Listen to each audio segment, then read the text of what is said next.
Datang ke negeri di bawah bayu. Yeah, okay, hai, saya Hafiz Pasha. Okay, merupakan pengacara anda untuk rancangan membikin kita lagu. Okay, kebanyakan orang semua tanya, siapakah penyanyi itu, lagu apakah itu? Tapi sebenarnya tanpa komposer, siapalah penyanyi itu. Jadi ini adalah rancangan yang memperkenalkan komposer-komposer popular di Sabah. Okay guys, jadi kamu orang teruskan untuk menonton rancangan ini, membikin kita lagu. Yeah.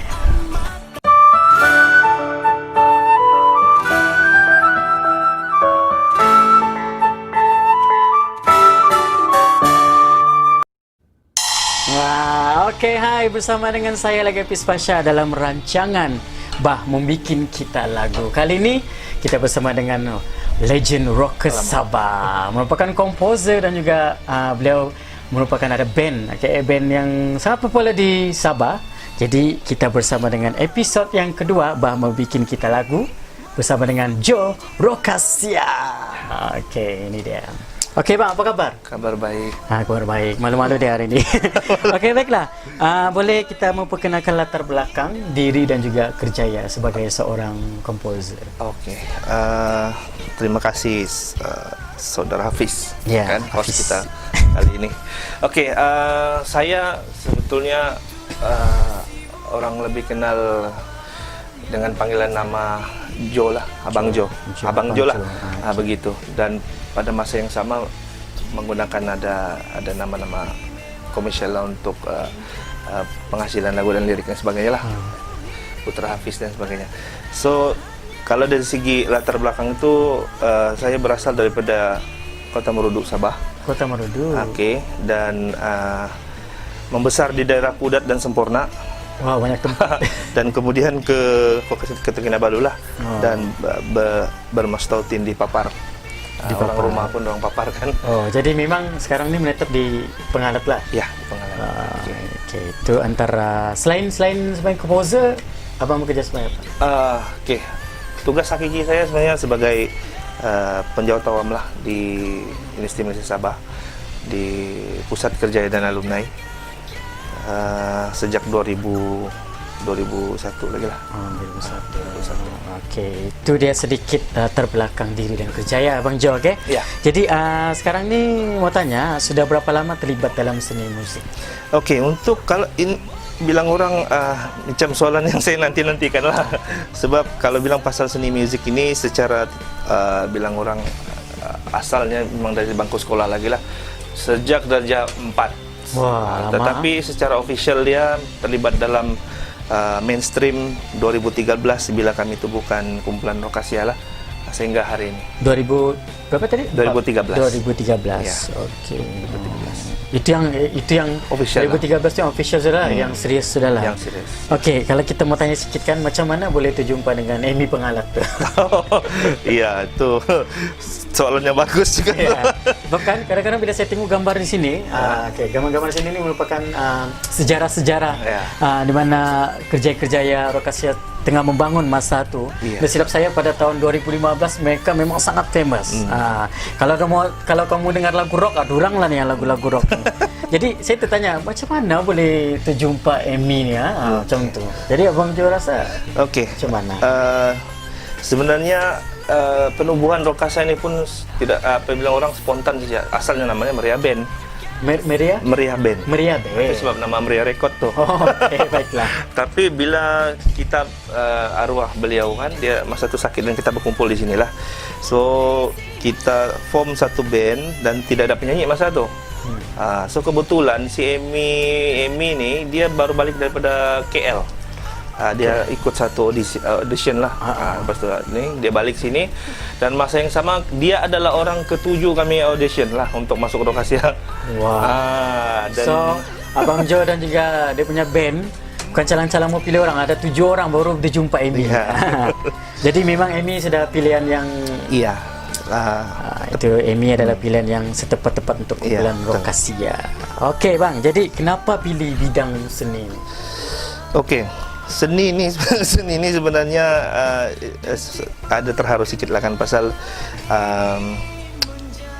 actually selepas arwah arwah mem saya lah kan, mama saya minta kami untuk bergabung balik untuk bermuzik. So kalau ikut betul selepas saya berumah tangga tuh kami gantung stick sudah bah. Saya gantung stick, tidak mau sudah dalam bukanlah tidak mau bilang orang ke kehidupan yang lebih adalah kan berumah tangga dan sebagainya. Tapi oleh karena itu kan atas permintaan arwah beliau, dia minta kami perform. Jadi so kami teruskan dan kami telah puaskan permintaan dia itu pada penghujung 2012 satu program yang dianjurkan di Tanjung Aru lah. Itulah pertama kali kemunculan Rokasia 31 hari bulan 12 2012 di Tanjung Aru. Tapi masa tu Amy dia belum lagi lah. Amy sudah. Oh, Amy sudah. Dengan lagu kami sendiri, ciptaan sendiri, Mencari Bayangmu dan Tiada Kata. Oh, cuma yang official ni 2014 lah. Itu 13. Oh, 2013. 1 hari bulan 1 2013. Wah, cantik kan. 1 bulan 1 2013. Yeah. Okey. Jadi tentunya lah siapa yang mau tanya lagi, siapa yang mendorong macam abang kan membuat lagu ataupun meneruskan kerja seni ini dalam bidang seni. Okey, jujur saya cakap tulang belakang saya dalam bidang seni ini istri saya lah. Sebab pada asal perjuangan seni ataupun seni saya dalam ni kan di Sabah ni kami bersama sebenarnya. Dia juga adalah pencipta lagu dalam banyak lagu Rokasia lah. Tapi yang kami sudah rakam 2 lah, Tiada Kata dengan lagu Andai. Itu hasil tangan dia lah. Jadi selepas itu ada sebab-sebab tertentu saya bilang dorang tidak perlulah ke mainstream, biar saya saja saya kena privasi keluarga. Ya betul juga lah. Kadang-kadang harus begitu. Tapi itu kebiasaan lah kan. Jadi tapi itulah kadang-kadang ramai orang tidak berapa kenal sebenarnya komposer-komposer. Yang ada kenal pun mungkin penyanyi-penyanyi kan, sebab mereka memang mencari lagu daripada komposer-komposer kita. Tapi yang melihat kita punya program hari ini memang mempertengahkan komposer-komposer Sabah. Jadi ini tujuan dia. Okey, baiklah bang. Jadi sekarang ni apa cabaran dan juga tekanan paling besar dalam kerjaya sebagai komposer ni? Habis kadang-kadang contoh macam kadang-kadang ada artis ni dia demand bla bla bla bla. Maksud abang sudah buat lagu gini. Tapi sudah dibagi lagu, dia nak mau lagi ni. Itu contoh lah. Jadi sebagai komposer, jadi apa cabaran ataupun tekanan paling besar yang abang hadapi? Okey. Secara jujur lah kan, selama hampir lebih kurang dari 2013 sampailah 2020 ni, sebenarnya kalau dari segi masalah individu saya tidak ada masalah lah. Saya akui saya tidak ada masalah. Cuma saya ada masalah 2 benda sajalah. Satu ialah demand industri. Demand industri maksudnya demand industri sama ada locality ataupun di Semenanjung lah, maknanya ketidakseimbangan, dan juga mungkin ada faktor-faktor lain lagi lah kan. Yang kedua penyanyi itu sendirilah. Kadang-kadang bila ini jujur cerita betul lah kan, bila bukan dari segi bilang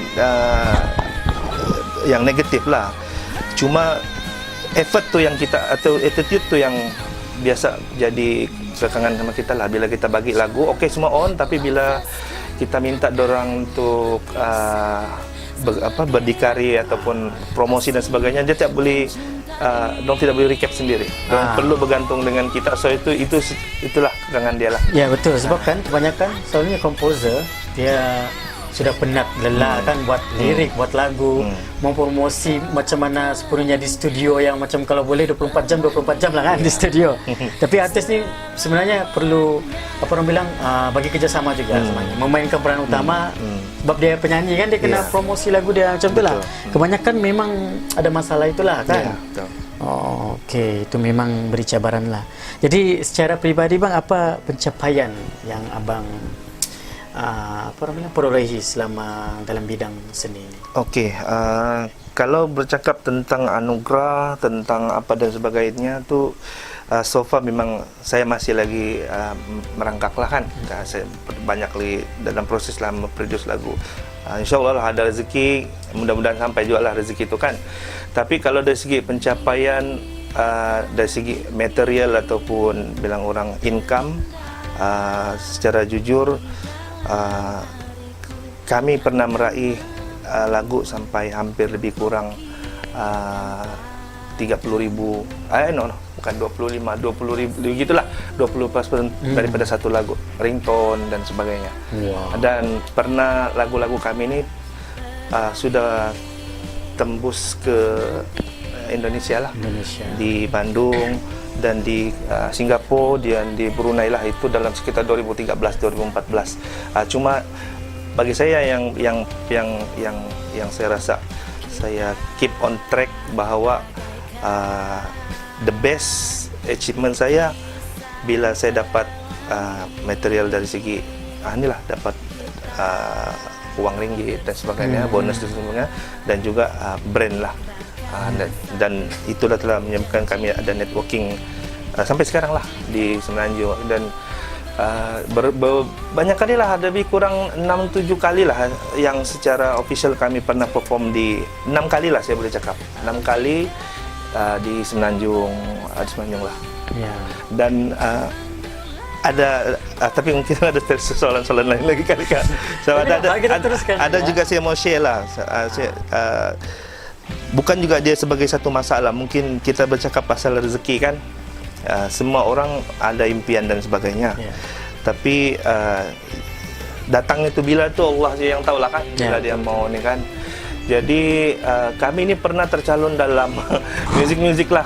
Sebenarnya saya pernah dengar. Music 2 kali setting studio, dua tidak dapat terbang, dan akhirnya kami kena adalah, bukan juga blacklist lah, kena di stop lah. Maknanya tidak ada rezeki lah masa itu. Ada sebab-sebab tertentu. So itu sajalah yang kita. So kita tahu sebagai komposer dan juga ada band sendiri kan, memang semua artis pun yang di Sabah mimpikan ke musik sebenarnya. Sebab dia bukan perkara yang sangat mudah sebenarnya. Dia sangat susah. Tapi apa bang, saya percaya Rokasya akan tetap, orang bilang akan terus sukses sampai bila-bila, insyaAllah. Bukan saja di sana di Sabah pun kita boleh memajukan ya. Okey bang, itu antara pencapaian. Dan okey, antara artis yang pernah abang bekerjasama selain Amy sendiri sebagai vokal Rokasya, artis yang abang buat lagu untuk artis lain, siapa? Okey, so far saya punya pendekatan, saya lebih kepada kalau saya collaborate, saya lebih kepada artis-artis yang baru lah, artis yang talented. Biasanya saya punya pool, talent pool saya daripada WMS lah. Saya tengok student-student mana yang boleh dibantu, yang kita boleh bawa ke depan. Dan saya buat eksperimen itu pun sejak 2018, 2017-2018. Tapi syukur juga lah kita dapat lahirkan beberapa lah, antaranya yang sempat saya buatkan lagu lah, Cici, Dayang Nur Azrin, dan yang terbaru ada 2 orang menyusul lagi lah, ada Z, lagu dangdut, sama di Tony daripada Tawau.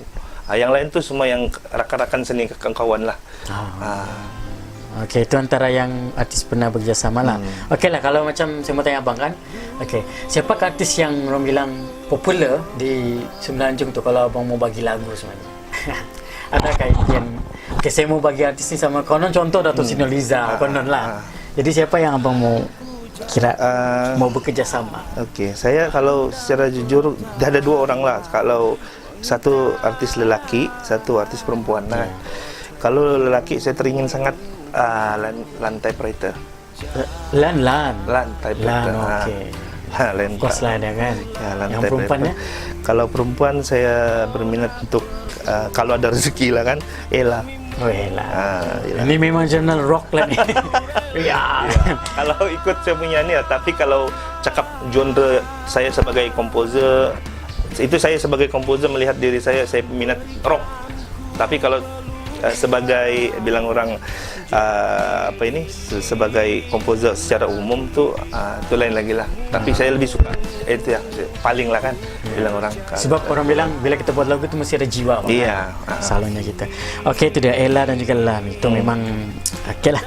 Baiklah, tip buat lagu bang, start dari mana? Buat melodi kah dulu atau bang buat lirik kah? Macam ada beberapa komposer itu soalnya dia akan buat lirik dulu, baru dia boleh buat melodi. Kalau abang macam mana? Adakah sama ataupun abang buat melodi dulu baru buat lirik? Okey. Kalau saya dua dia punya dua cluster dia lah. Satu kita mulakan daripada lirik, satu melodi itu datang. Itu yang saya lah. Kadang kalau saya buat sebab untuk maklum Hafiz lah. Sebenarnya saya sudah bukukan satu 10 tips panduan penulisan lirik. Saya sudah buat. So bagaimana saya mau hasilkan lagu dan lirik tuh semua ada saya terjemahkan dalam buku tuh. Tapi untuk secara umumnya ini saya cakap itu sejak saya mulakan lirik.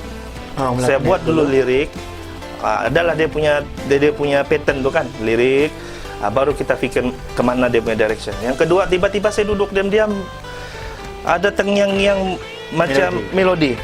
Itu yang saya terus tangkap, simpan di ini, baru tulis lirik. Itu sih ya. Saya punya style lah. Tapi memang saya inilah ruang inilah untuk saya berkarya. Saya tidak boleh di tempat yang crowded, di tempat yang tapi melodi datang boleh di mana-mana saja. Iya betul. Atau masalah kita berjalan pun kan. Kadang-kadang mana kita tinggal mau pakai handphone ke apa. Itu masalah Pis. Bila tiba-tiba kau dalam tren, tangan melodi sampai tangan kau kalau ada melodi mesti kau pegang gitar untuk kasih touch up dia. Itu masalah. Jadi bila dia tidak kesampaian kau jadi sakit hati. Betul. So kita kenapa sayangkan melodi sebab melodi yang datang tuh yang semuanya bagus tau. Gitulah dia punya resepi kalau saya lah. Tapi abang buat melodi memang melalui gitar. Iya gitar saya buat coding dulu. Contoh saya tengok dulu mungkin saya buat revision lah. Maksudnya kalau saya mau bukan copycat lah. Kalau saya mau influence saya lagu ni, saya tengok apa coding dia. Berapa coding? 6 coding, berapa bar, baru saya transform dia kasih pindah dia. Kalau dia ni begini kan, kalau dia A, B, C, D lah. Tapi kita kasih lencong dia pergi F sharp, contoh lah. Begitu. Tapi kalau biasa kalau mudah, saya akan ambil Malaysia punya pattern lah. Pattern Malaysia punya ni dia A, D, E, F, G. Pusing begitu saja. Itu Melayu punya ni lah, punya melodi. So ini adalah ilmu yang saya rasa saya pun baru belajar. Saya memang sebab saya tidak pandai membuat melodi menggunakan macam kan selalu guna suara saja sebenarnya. Tapi itulah tips-tips yang berguna lah kepada semua yang melihat kita pada hari ini. Okey baiklah. So abang, nasihat abang pada orang yang baru mau start buat lagu ni. Apa nasihat abang yang baru konon beria-ria orang mau buat lagu, mau jadi komposer. Jadi apa sedikit nasihat lah kepada yang melihat kita. Terima kasih Fiz. Pada saya lah, kalau saya mengambil diri saya selipat saya lah kan, diri saya, pengalaman saya. Bila sebenarnya dalam banyak-banyak tulisan saya pun sudah cakap bahawa bidang komposer ini adalah satu future punya kerjaya yang akan bilang orang booming lah. Sebab selagi telinga kita ni mendengar muzik, selagi itulah industri akan terus berkembang. Melainkan tidak ada radio dan sebagainya. So ambil peluang. So jadi kalau sesiapa yang berminat untuk terjebak lah ataupun melibatkan diri dalam bidang ini, saya sangat support dan satu usaha yang baik. Cuma bila kita masuk ke dalam bidang ini jangan terjun lah. Jangan terjun.